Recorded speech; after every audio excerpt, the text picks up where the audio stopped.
So welcome everyone. This is the LinkedIn Level Up Your LinkedIn workshop, and we're joined by an incredible group of people that will go over how strategies on how to strengthen your LinkedIn. For those of you that are new to this organization, this is AACO, African-American Community Organization. It's a nonprofit, supports Afghan-Americans writ large all across the globe. So Rita, I'll let you take over. Thank you guys all for joining. But we're going to go ahead and introduce our amazing experts that are here and facilitating the conversation today.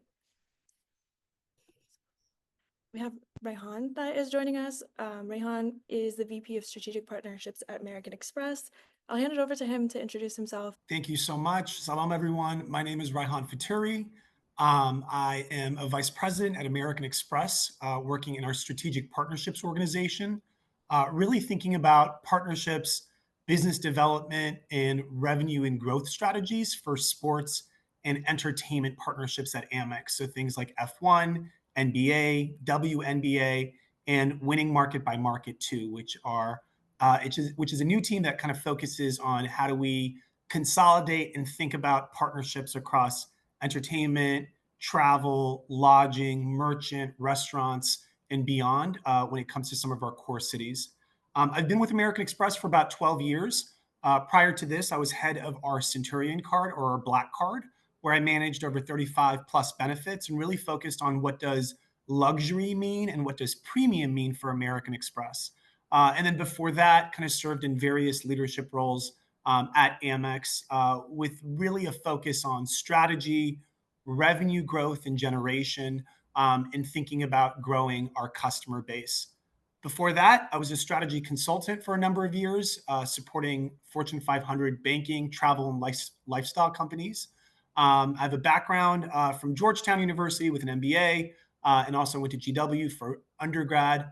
I've served as a people leader for over 10 years, very passionate about leadership, career development, mobility, and growth. And I also serve as a board member for the Afghan-American Community Organization. Thank you so much. We're so excited to have you here with us today and on our board as well. And our other expert joining us today is Ila. Ila is a recruiting expert, and I'll hand it off to her to introduce herself. Hi guys, my name is Ila. I live in the Bay Area. I have a few years of recruiting experience. I work at Archer. It's an aviation company. It's a startup company. My first startup company. Prior to that, I came from TikTok. I worked there for about 2 years. I am very focused on product managers, hiring product managers from all levels. I worked at Google and Meta, so I come from big companies, but regardless, they're all very exciting. Yeah, I love recruiting. I love people. I love giving people the dream jobs. Currently at Archer, actually, I just finished an internship program. So helping college students come in, get their internships for the summer, whether it's being data, coding, or operations. Unfortunately, I feel like Ryan John speaks so well. That's really all I can say about myself. So yeah. You're so humble. You're absolutely amazing. I've gotten to know Ela over the last few weeks, and she's incredible. And so is Ryan. We're both really lucky to have them here as our experts. And then we also have Abu. He's one of our committee members, and he's going to be our moderator today. So I'm going to hand it off to Abu to introduce himself. Yeah, I mean, how can you follow that? I'm just a co-host and a moderator here, but earlier in my career, trying to make my stamp in this world. I've worked at FFRDCs, which are federally funded research and development centers, nonprofits, and interned at the International Rescue Committee. So those are some of my background areas in terms of how I analyze data for these different sectors. So I'm really excited to have joined the AACO in being their marketing coordinator, and now the Afghan Professional Development Coordinator as well. So thank you. And Abu, I asked Abu to come help with this workshop because I think his LinkedIn is absolutely incredible, one of the best I've seen. But you guys should definitely go look at it. And then this is a little bit about me. My name is Reeta. I'm the Academic Professional Development Coordinator for this year. I'm getting my MD MBA at UCLA right now. I'm really passionate about medical technology and making women's health a little less painless, and working on expanding innovative med tech. That's everything with our introduction. So we'll get started with our questions. We're going to do some common questions that were shared with us ahead of time, and then we're going to move into any questions that you all have from the audience. So feel free to send questions into the chat whenever they come to you, and we'll also have a specific open Q&A time where you can unmute your microphone and have a conversation with us. So we'll get started with that. Abu's going to take it over from here. Thank you. Yeah, thank you, Rita. For those of us that are joining, maybe not familiar with what LinkedIn is, what it was, how it's evolving, I would love to ask initially as a baseline, your perspective on how you see LinkedIn as a tool in terms of building your brand or Okay, I can go. Sorry. So, for LinkedIn, as a recruiter, I have LinkedIn Recruiter. So it's a search engine that we recruiters use to find the perfect candidate. There's other different resources and everything, but I think my favorite one is LinkedIn Recruiter. And pretty much, I'm gonna answer. Should I just answer one of the questions? I feel like kind of. Okay. So it says, how do recruiters actually use LinkedIn search filters to find candidates? So to break it down, it's very straightforward. So I get into these meetings with these hiring managers looking for their perfect ideal candidate. I'll use product managers as an example right now. So I'll go at a meeting with the hiring manager for a product manager role in, say, e-commerce. So we have a conversation and he gives me his ideal candidate. Where is his ideal candidate coming from? What companies? How many years of experience? Where are they located? Where would they prefer them to be? And then, any specifics on coding? Do they need to be technical, non-technical? What are just some specifics that they're looking for? From there, I go into LinkedIn Recruiter and I just search it. It's called Boolean searching, and you're pretty much just typing in these specifics. Product manager, VP of product manager, depending on what level they need. Where are they coming from? How many years of experience do they have? And then just specific details that people could see in the job description. The only difference is I think when you're in the meeting with the hiring managers, they're just kind of giving you a little bit more insight on what this person needs to do. Like, for example, I need this person to be so good at this coding language, like SQL, whatever, right? I know it sounds unfair, but they probably won't put that on the job description. So that's where I come in as a recruiter on my recruiting screens, and I ask them like, "Hey, what professional do you like? Are you professional in X, Y, and Z, like this coding language?" And then from there, we just kind of get the search going. Some roles are very niche, so I can't look through like 300 pages of like the best product managers. But it is straightforward. So you just kind of have to have, some of it is luck and some of it is just professional experience. I hope that answered the question. it absolutely did. It's really interesting to hear from the other side. I'm not a recruiter, so tying in that Boolean filters, what to include in your LinkedIn so that you show up on your search is really, really helpful. Ryan, do you want to chime in or? Yeah, I think adding to what Ela John said, as a hiring leader, I leverage LinkedIn to look up candidates, right? So it's almost like a living, breathing resume. Like you have a hard copy of someone's resume, but then LinkedIn is able to allow you to picture that person a little bit more. Where do they live? What's their experience like? What are other certifications? Have they been endorsed, right? Do they have a professional photo? Is there anything that's very different from their resume versus their LinkedIn? Usually, what I also do as a hiring leader is I work with an HR business liaison that is tagged to my group. And usually, they will also give me a package of all candidates, right? And sometimes LinkedIn will help me learn a little bit more about that candidate and really test their experience as well and ensure that they've kind of applied for the right role and the right job and the right responsibilities as well. I also think that sometimes candidates will kind of copy and paste exactly what they have on their resume on their LinkedIn, and I don't think that's a good do, right? Like your LinkedIn is supposed to be a little bit more higher level and focused on both your soft skills and your hard skills and your aspirations, right? So how do the two documents feel differentiated as well? But just like whenever we meet someone outside of a professional environment, like you might Google someone, you might look them up on Facebook or Instagram, right, to get a little bit of a feel. That's what people just do in general at work too, right? Like you Google someone, and usually your LinkedIn is the first thing that pops up because you want to learn a little bit beyond the resume that you may have received. I love that. I think you started off with the do's. Ela, do you have your own do's and don'ts of what to include and not to include in your LinkedIn profile? I think what you should do is definitely where it says your job experience, don't leave it blank. Because as a recruiter, when I do these searches, if I see that, you're a engineer at one of these companies, but it just says software engineer, and then on the little description part of it, it doesn't say anything, then a recruiter like me is just going to maybe skip past you because I'll need that specific information. What coding languages are you focusing on? What projects have you done? Are you a team leader? Are you not? Are you an IC? Stuff like that is very important to note on it. So don't think that it's irrelevant. It's actually very, very important.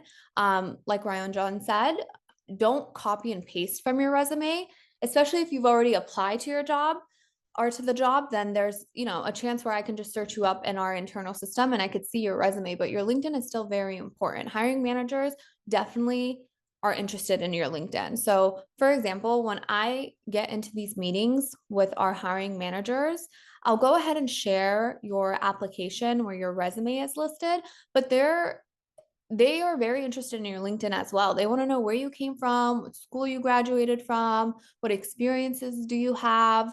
And then sometimes they even message you on LinkedIn.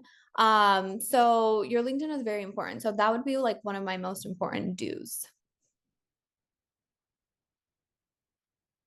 That is so great. I think there's a lot of stuff that I'm learning right now because I feel like my LinkedIn is pretty much a copy and paste. So even if I'm like an exemplar, there's so many gold nuggets that I'm getting right now. And so thank you both. What about besides what you've done at each specific role, the about section? That's normally the first thing that you see when you're scrolling and you land on someone's page. What should be included in an about section? What makes it strong about like it's almost like a tell me about yourself, an elevator pitch, right? Yeah, I would definitely say it's important, but I think maybe the details of your job is a little bit more important. As a recruiter, I would say that because yes, we'll read your about section, but we're scrolling right past to your experience. Keep in mind, we have hundreds and hundreds and hundreds of applicants we have to go through, and there's a time limit. If I need to fill this role within the next month or so, I'm probably not going to read everyone's about me's, but I would say keep it very current. Make sure I have this many years of blank experience. And be unique, be yourself. Of course, we want people with character. Like it doesn't have to be just like, I'm a robot. I'm a coding professional, period. So yeah, I would say be unique, be yourself, but keep it current. Make sure you highlight your expertise, any skills that you have, list it on your about me as well. We're probably not going to go through LinkedIn. Everyone, on LinkedIn, everyone adds so many skills to it. I'm not saying you guys are lying. I'm just saying I think we're not looking through your skills. So list the skills that you actually have on your about me. Yeah.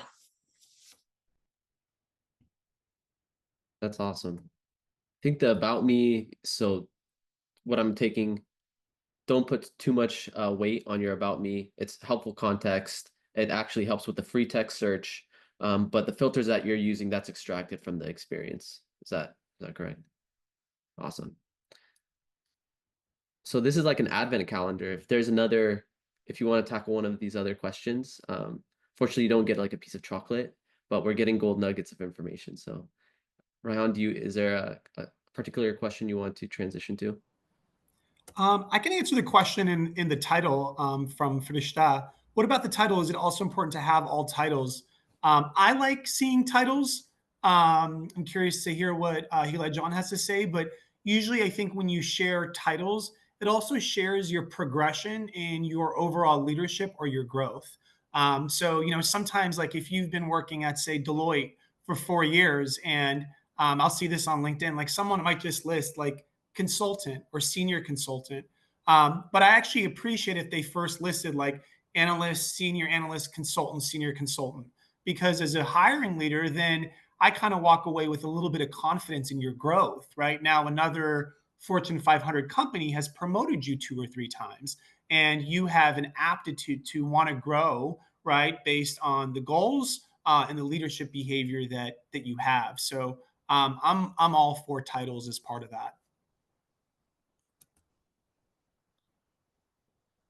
I'm going to answer the question over here because I think it probably marries to the other question that just came in. But how early should career professionals use LinkedIn to build a personal brand?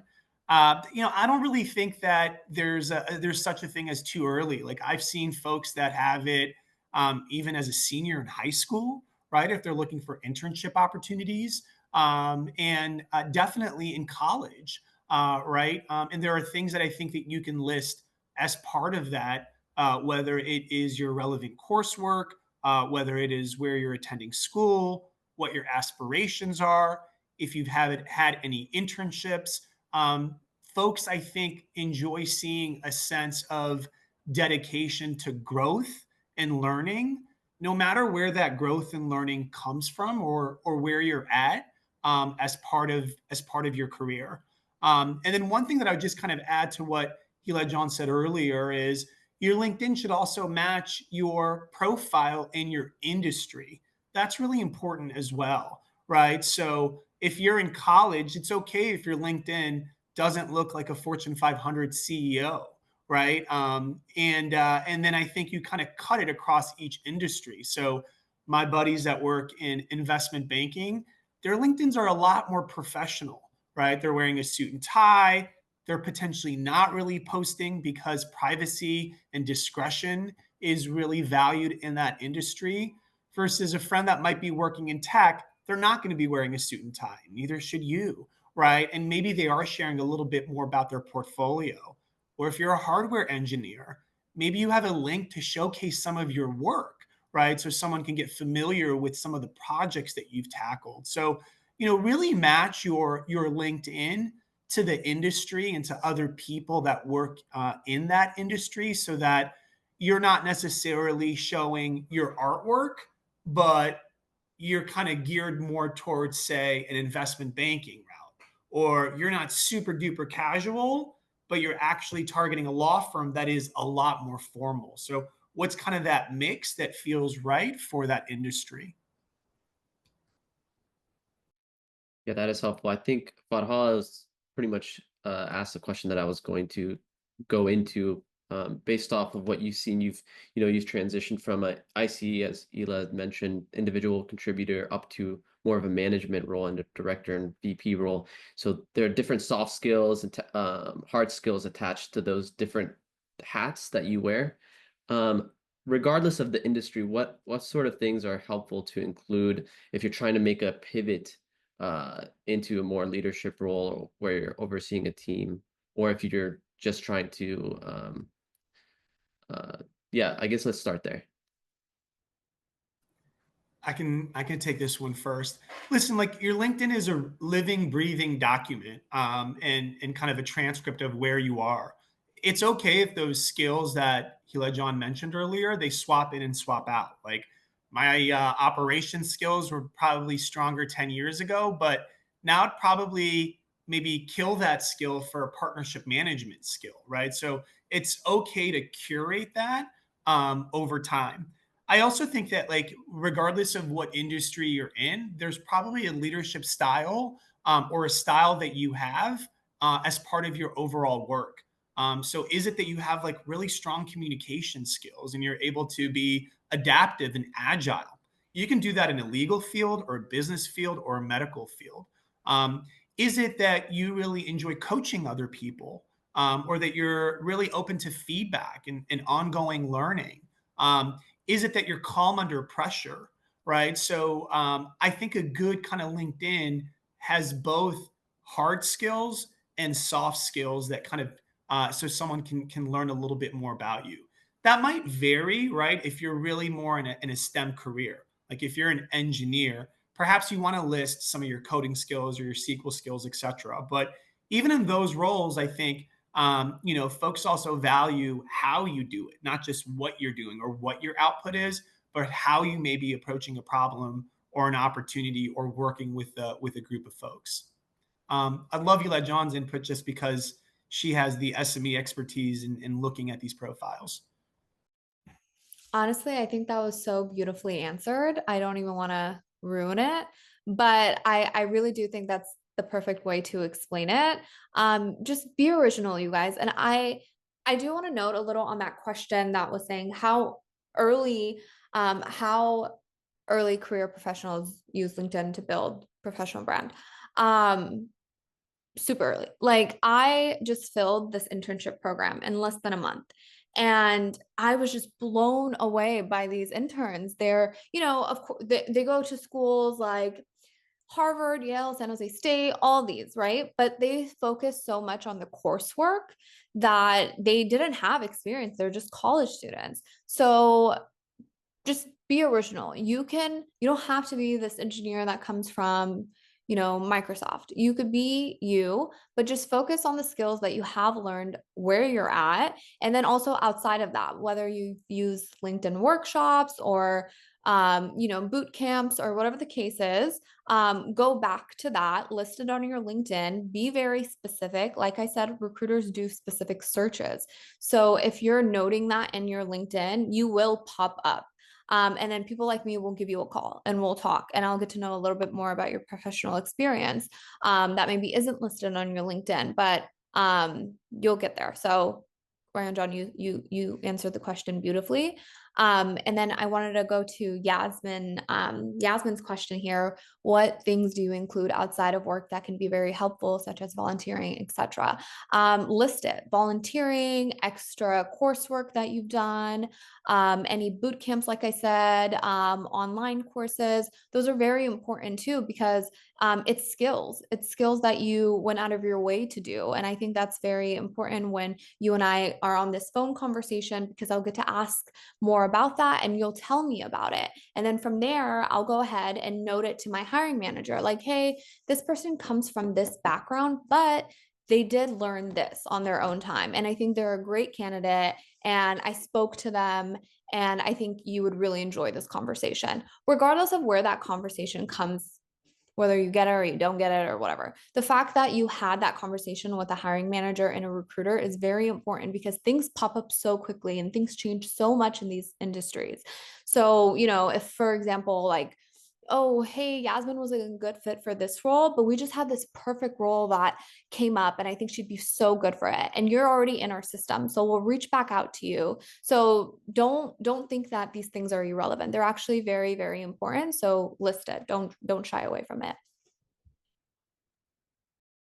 Thank you both. That was a really good detailed answer. I wanted to ask you, Ela, and address maybe the elephant in the room when we're talking about outreach. For those that are hesitant to DM recruiters, what's like a respectful way to send a recruiter a message that actually sparks conversation and doesn't feel transactional? Good question. I totally knew this question was going to come. Okay.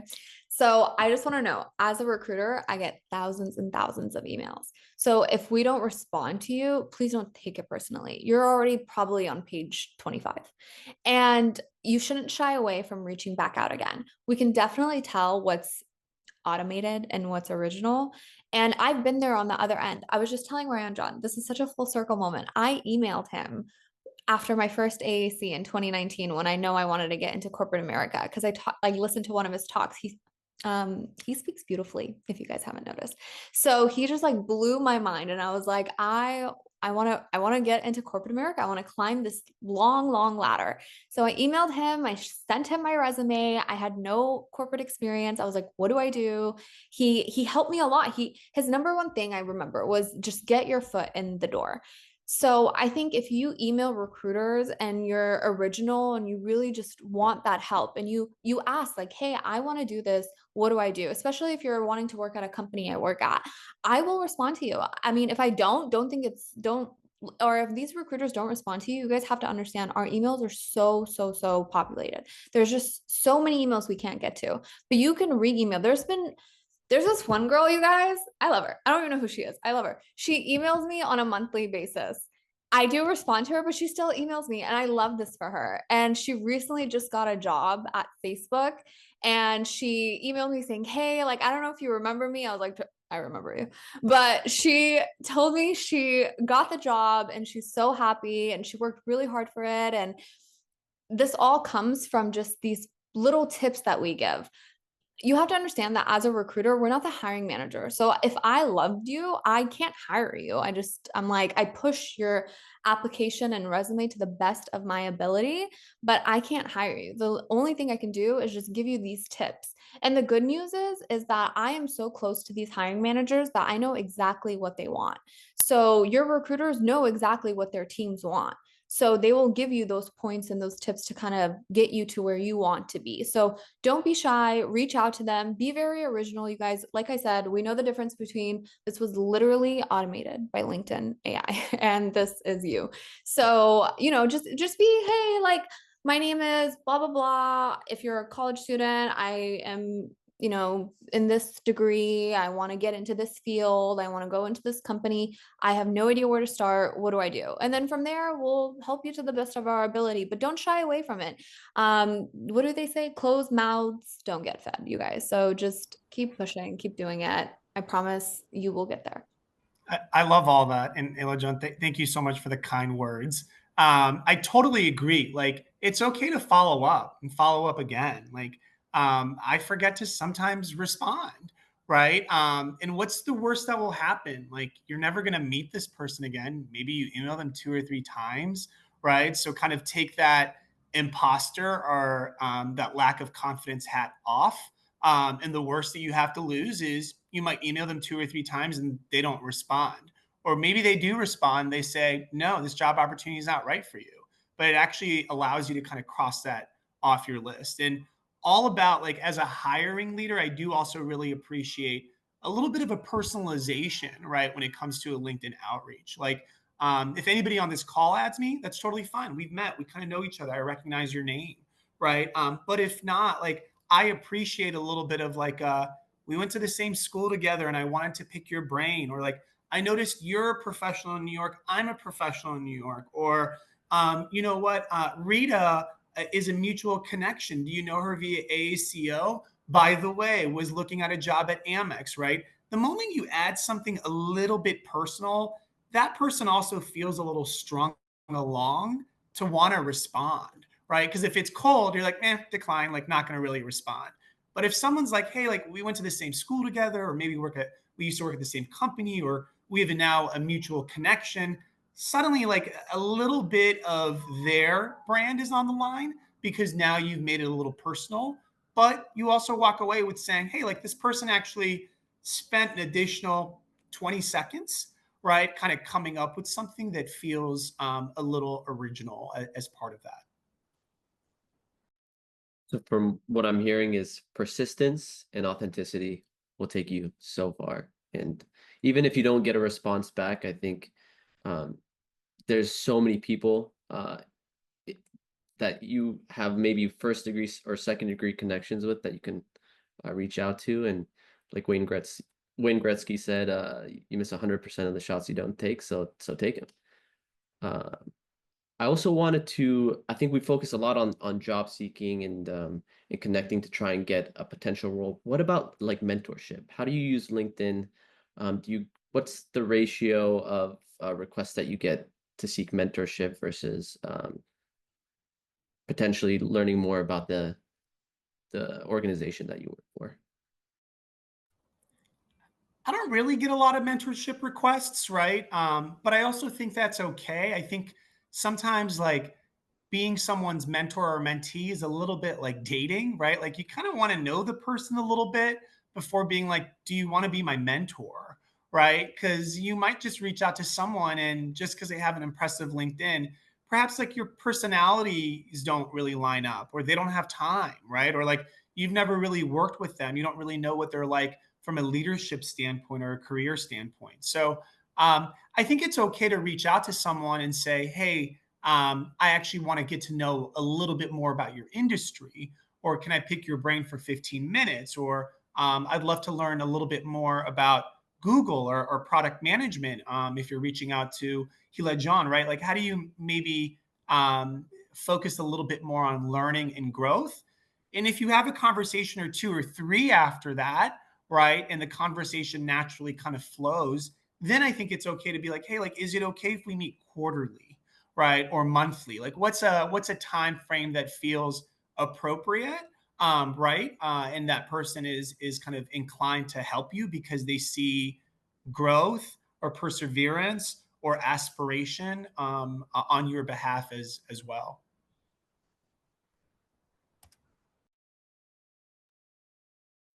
Do either of you remember the last time you were on the other side where you were doing a cold outreach to someone? Could you talk a little bit about how that interaction went? Yeah, so I remember when I really wanted to get into Google as a recruiter, I reached out to a few folks that I actually knew that were recruiters. And they gave me pointers and I was like, I'll keep going.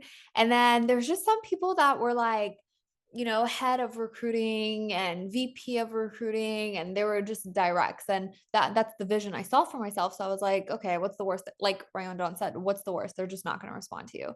So I reached out and one of them responded. I think she was like the head of people for some sort of org at Google. And she said, start small. She said, start small and you kind of have to experience these things too, right? So I loved her. I loved her, like, she was just so straightforward. I loved how she didn't fluff it, she didn't sugarcoat anything. So I remember that and I remember feeling so like, oh my god, she responded. Like you feel really good when someone that has such like a high title responding back to you. But like I said, I emailed so many people and none of them responded. And at that point, I think I was working as like a recruiting coordinator. Um, so yeah, like some people may just look at you and be like, oh, okay, like, I get these emails hundreds and hundreds of times a day. But I do remember it. And sometimes it kind of feels like rejection, but rejection is just redirection. That one lady that responded to me, I still remember her till this day. She gave me beautiful pointers. So just don't shy and don't be shy and don't feel discouraged. I'm gonna add a little bit here is I think mentorship is something that's been really important for me, and something that I found really important about mentorship is finding somebody it's okay to not go straight to the top of the ladder and find the biggest person with the best title. I think it's really important to find somebody that's one step ahead of you, a couple steps ahead of you. One of my mentors is somebody that's a grade level ahead of me, and she's one of my best friends too. But a lot of her advice is so applicable and like totally like gives me the step-by-step things that I need to do to make sure that I'm graduating on time and eventually getting a job. So that's something to consider. And then you are also going to have I feel like if you're in several different positions, especially in undergrad, like working with different professors or teams, you'll make mentors or you'll find the people that you really connect with in those ways, and then you can seek mentorship with them. And I feel like that's a little bit outside of LinkedIn, but definitely something to keep in mind. Another little shameless plug on AA Connect, we're doing a series called Mentorship Mondays, where people who are just like us will post their current roles and things that they've done in the past and things that they're willing to mentor on. And you're welcome to email them because they've already opened that opportunity up for you. So that's a way to use LinkedIn to connect with mentors, and then a little, I guess, like a little preview for the folks that are on the call. But AACO might have a mentorship program coming up soon, so keep an eye out for that. I think we're at 3:42 now, so we'll open up uh for Q&A. So if you want to raise your hand or pop in the chat, I guess I'll start off by asking what's an underused feature that everyone should try on LinkedIn? I really like the training videos on LinkedIn, right? Like so, some of the skills around just like communication, interview preparation, Excel. There's a lot of great courses on LinkedIn, whether you're looking for a job or if you're in job and you just want to enhance some of your soft skills or your hard skills. It is a really, really great tool as part of that. I also would just add, like, right, like just how you look at Instagram or you might have a Pinterest and you really like someone's vibe, right? Like, who are the people on LinkedIn that you really like how they brand themselves, right? And how they might, discuss a challenge, an opportunity, a win. Some people really overshare, right? Anything you like on LinkedIn, your network can see, right? And then some people maybe just really undershare, right? So try to find a style that is important and authentic to you, but also just keep in mind that it's the internet. So anything you like or anything that you post or anyone that you follow, right, is part of a public profile that you have. Yeah, to piggyback off of that, those courses are so important. There's like a few that I even enjoyed. There's one on public speaking. So it doesn't have to be something so core related to the career that you're going in. I think just like Ryan John said, soft skills. And then another thing is on your feed, you'll notice that there are some summits or like virtual meetings and talks related back to, something that you might be interested in or something that you're something career related. You should go to those, register, just because you probably don't know anyone or it's not someone within so directly in your LinkedIn network. Those are kind of underrated. I feel like a lot of people don't look at them, or they'll kind of scroll past it, or they'll see and then be like, oh, that's cool, but then they don't actually register for it. It's just like this, where you're just having these conversations with professionals or whoever it is. They're actually very insightful. So you guys should look into that. Don't shy away from opportunities that might not seem normal. Wait, that's actually so cool. I never knew that existed. That's awesome. Mariam asks, as a LinkedIn undershare, what are some posts that recruiters look for? I know you mentioned that there's very limited time that you have. Do y'all look at posts that people on LinkedIn either themselves post or share what their the kinds of things that they're engaged with? Yeah, I mean, listen, like I think there's posts in the industry or skill set that you have. If you want to reshare or you find something that's interesting, you should, right? And many times, right, like that actually then helps your brand because for me, if it's call it sports or product management or luxury or strategy, that is part of my brand experience. So if I am posting stories or talks or insights about those forums, other people that are on my LinkedIn, they may actually now pair me or see me as a person in that industry, right? So, what you post should be relevant to your brand and to your industry. I also tend to, I think for me, I don't really necessarily share personal views, right on LinkedIn. It is a professional networking, tool, but I see people doing it, whether they get engaged or they are potentially sharing political views. But my kind of caveat there is other people do see that, right? And what does that kind of contribute to your brand? And is it helpful as part of that? But I think the posting and resharing are really things that your immediate network sees, and I do enjoy it.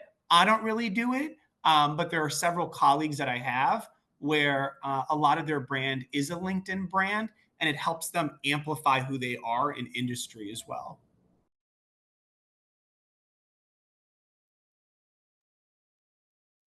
I want to just briefly shout out Mariam Ali for taking the initiative and responding to Farhan, connecting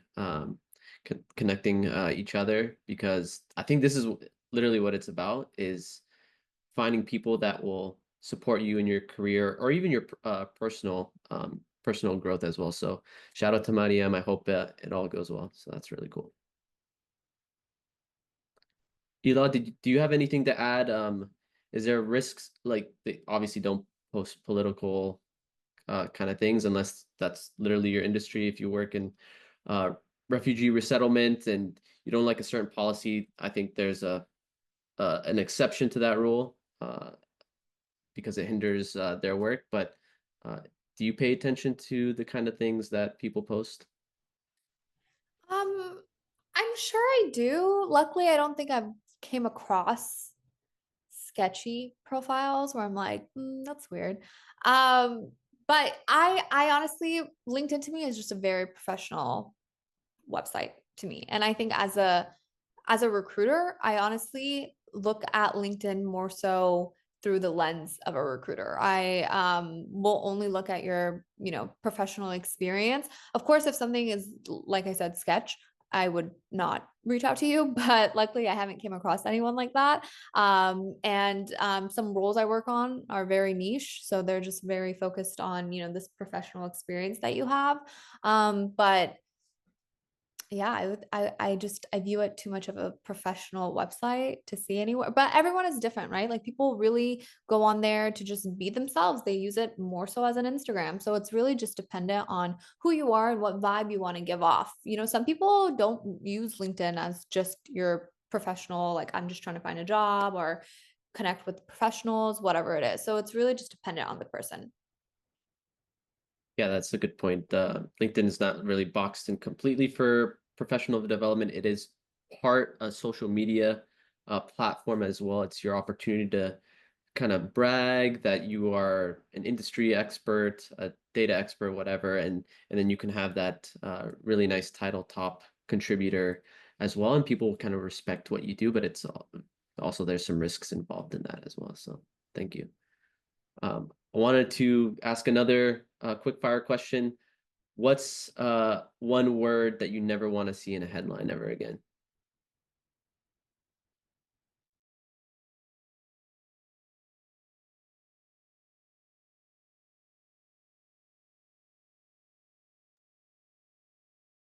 I'm stumped right now, but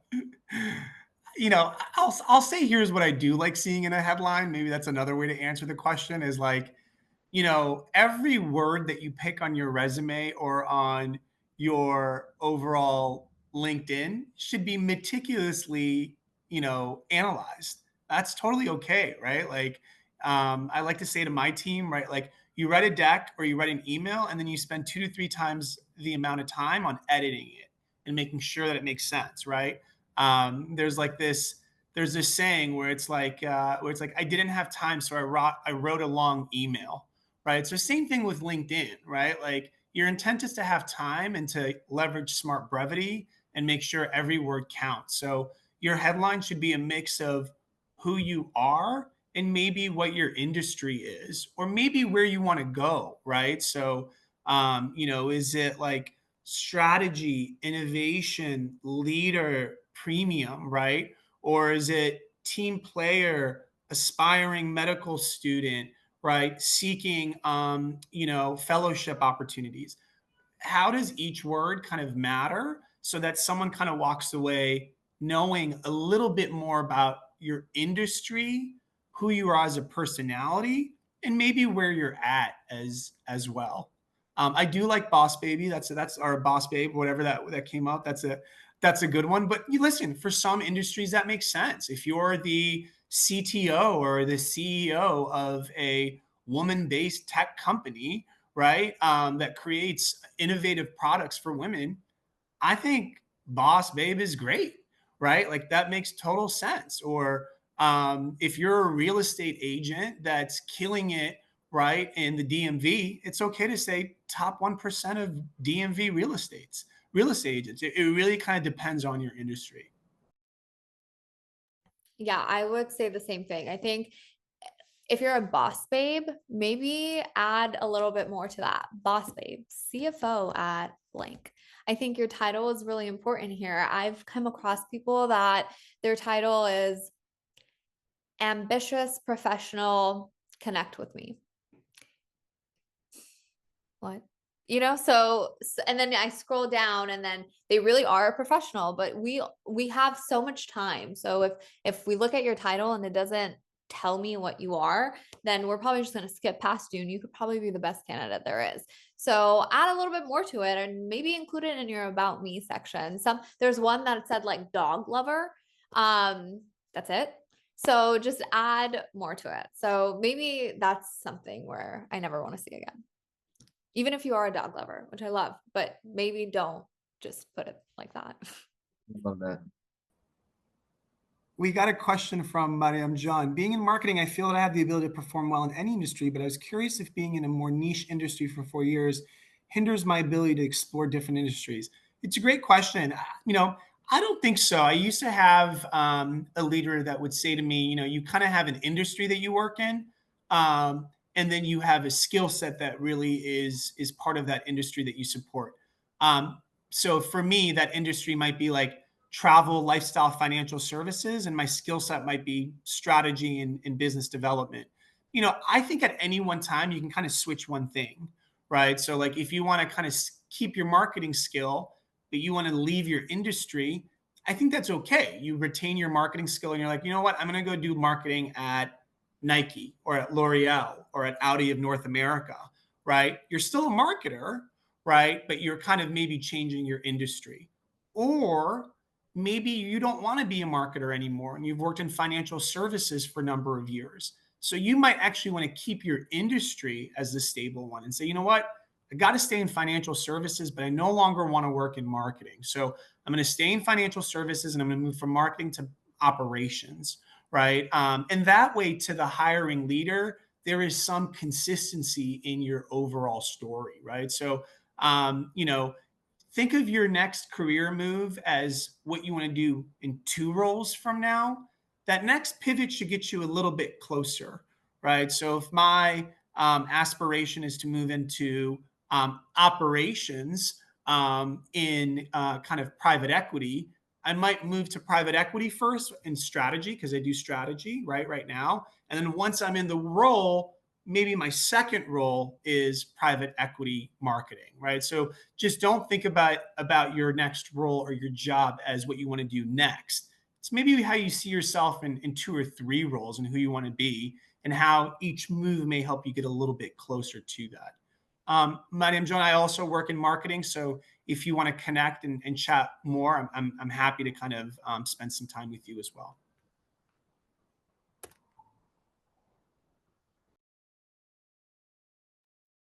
We have a few minutes left. I wanted to make sure I ask this. What's something that you took away from this session?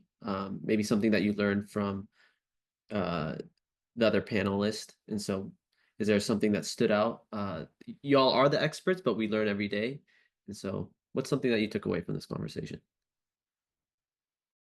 I think it was really helpful for me to hear Hila John's perspective on what she does as a recruiter and how the front-facing LinkedIn that we all work on, like how she kind of interprets that and takes that away, and how like those decisions are being made. Like that's a wealth of knowledge that you don't necessarily hear. So that was really impactful for me. I think just being here is honestly something I've never had an experience like this before, and coming in as a community and just helping one another out. Rita, John, you were so kind and you were so helpful. Abu, love your personality. I know you said that you didn't have like experience or something like that. This is the best experience you could have. So I am so excited for both of your guys's futures and the opportunities that are going to land effortlessly. And to everyone that joined, thank you guys so much for this. This was so cool. And Ryan John, I mean, I can go on. So it's amazing to be here. So thank you guys.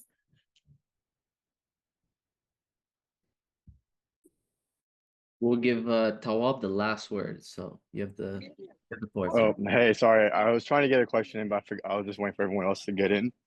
First of all, I just want to say thank you all for putting this together. Very helpful and very appreciative of it. So my question is a little bit more focused, maybe a little bit more similar to Mariam's. What advice would you give to someone that wants to make a pivot kind of like years into their career? So, for example, I work at Citibank and I do like strategy and planning for them uh, within the technology organization. But I want to make a pivot to product management, actually, oddly enough. But I don't have the technical background. So I want to essentially, my goal is to make a pivot more at a lateral level without having to start at an entry level role in product management. So what would you recommend showcasing on LinkedIn? Because I mean, earlier you mentioned like, oh, showcase like your technical coding languages that you know and all of that. But for someone that doesn't have that but wants to kind of make that pivot, what would you recommend? I'm just going to note a little bit, and then I think Ryan John is going to answer it beautifully as well. So I think going into product management is very difficult only because I think they look at specific skills that you'll need to have. So I would say start from there. Either go into like a course that LinkedIn will offer, or these, boot camps that they have. There's some that are only just maybe even 6 weeks or so. That will take you a very long way. Even, you know, don't aim so high in terms of like, oh, I'm going to go get this job at Meta ASAP. You never know. It could happen. But there are programs that will allow you to kind of transfer the skills that you currently have into product management. So dive into that, learn a little bit more about that. Like I said, there's a lot of courses that can lead you to where you want to be. You just have to really take it because it is very hard to get into product management with absolute no experience. So just start off small, and every skill is transferable, regardless of what it is.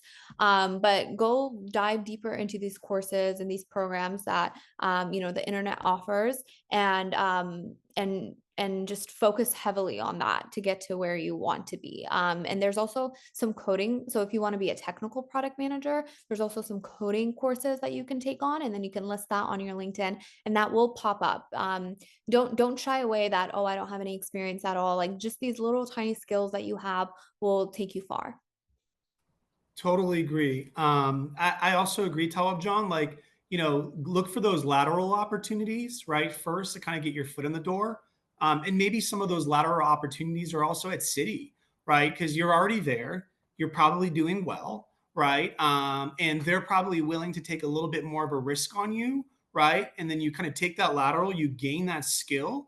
And then to Hila John's point, maybe then at that point, you're like, you know what? I'm actually a product manager at Citi, and now I can maybe move over to Airbnb or Meta, etc. The other thing that I would just kind of say, which was, a learning opportunity for me 5 years ago, or 4 years ago when I was managing our Black Card, was the word product manager or product director means so many different things, right? Some of it's really technical, right? That requires like software engineering skills or security skills.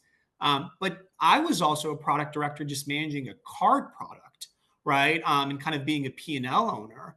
At Citi, you could also be a brand strategy product manager, right? Thinking about your overall brand impact, or a product operations manager, kind of thinking about a dining platform. So, hone in on like what aspect of product management excites you, and then to Hila John's point, like lead in with both your soft skills, how you do things as a selling point. One other thing that I'd also say is sometimes these organizations like folks that like work in the business, and based on what you just said, is like you probably work in the business at Citi.